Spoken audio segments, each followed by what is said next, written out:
This is a story about fame and fear. When he was a young boy, his mother always told him to be careful of who he loved.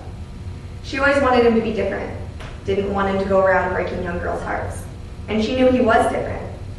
Now, while other mothers are often telling their boys the same advice, he was different. This story is about Michael Jackson. He was a star, a legend, the king of pop, if you will. Many people won't ever experience him in real life. They'll mostly see him on TV, maybe read about him in a magazine, and of course hear him on the radio. His popularity captivated his audiences, and his voice dazzled millions. But he never thought that his fame would lead him to such fear and angst.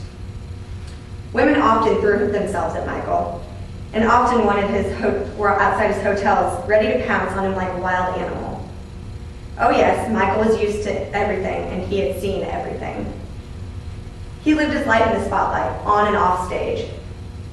In the evenings, he would perform on stage, but that performance never stopped once he stepped off of that stage. He was constantly in the public's eyes, and often on the party scene. That's where this story actually begins. He walked into the doorway of the club, out from the brightly lit streets, into what he could only describe as his newest stage. The lights were pulsing on and off to the beat of the music. Smoke covered the dance floor, just like a fog on a stormy night. And then, as he walked closer to the dance floor, there she was. She's really like nothing he'd ever seen before. She had the poise of a beauty queen with the look and attitude of a movie star. She had confidence. It was clear that every guy in the place wanted to dance with her. And who could blame them? She could have any guy in the entire place, but she had her eye on only one, and that was Michael. He sat on a stool nursing his drink, and when she was standing in front of him, she quickly pulled him on the dance floor. He forgot everything his mother had ever told him and politely agreed to dance with her. Women, like I said, constantly threw themselves at Michael. And why wouldn't they? He was the king of pop. But this one was different. She captivated him in a way that he could have never imagined before. Billie Jean was her name, and she was nothing like the women he was used to. Sure, women would throw themselves at him, but most in a subtle way where he could ignore them or brush them off. But not Billie Jean. She was so free and dramatic, and obviously had no problem with causing a scene on the dance floor. Every guy in that place envied him in that moment. Michael let his guard down and agreed to join her on the dance floor. He didn't realize what this decision would lead to. Billie Jean was indeed an animal on the hunt, and her prey was Michael. Every move was calculated and strategic as she tried to manipulate Michael into entering her delusional and extremely fictional life. As she stood by him, he could smell her perfume. It was a sweet smell, but it also had a hint of something that he could only describe as desire. He could feel himself slipping into her grip. He was captured that night.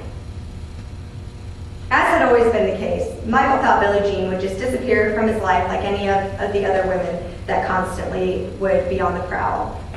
Boy, did he misunderestimate her. In Billie Jean's mind, they were a couple, in love even. And she would stop at nothing to make sure that they were together. He received several letters from Billie Jean, which really was no different than any other normal fan mail. But these letters were different. It was clear that she was not going to give up on the hunt for Michael, and her attempts to capture him were starting to frighten the king of pop. After several attempts at trying to contact Michael, Billie Jean made her most delusional move yet. She sent a picture of a baby, her baby, and as she claimed, their baby.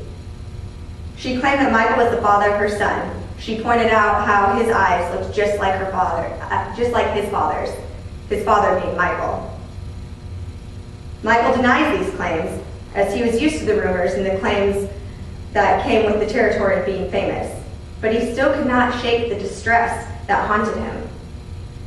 Can you imagine the fear and anxiety that came over him at that point? How could he let this woman manipulate him in a way that tortured his every existence? He knew better than to give in to her schemes and plans.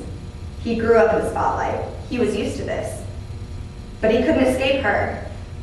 She mentally captured him and wouldn't release him from her grip. He sought help from the police, but to no avail. They wouldn't help him. And at that point, Billie Jean was sinking her teeth deeper and deeper into Michael. He continued to speak his truth, that this was not his son. The letters and threats continued. This is a repeating trend with so-called groupies, trying to pin celebrities down with paternity actions. Michael knew that his fame had some disadvantages, but this affected his life more than he could have ever imagined. And it was at that point that he realized his mother was right, and he would never take his mother's advice lightly again. He was careful of who he loved.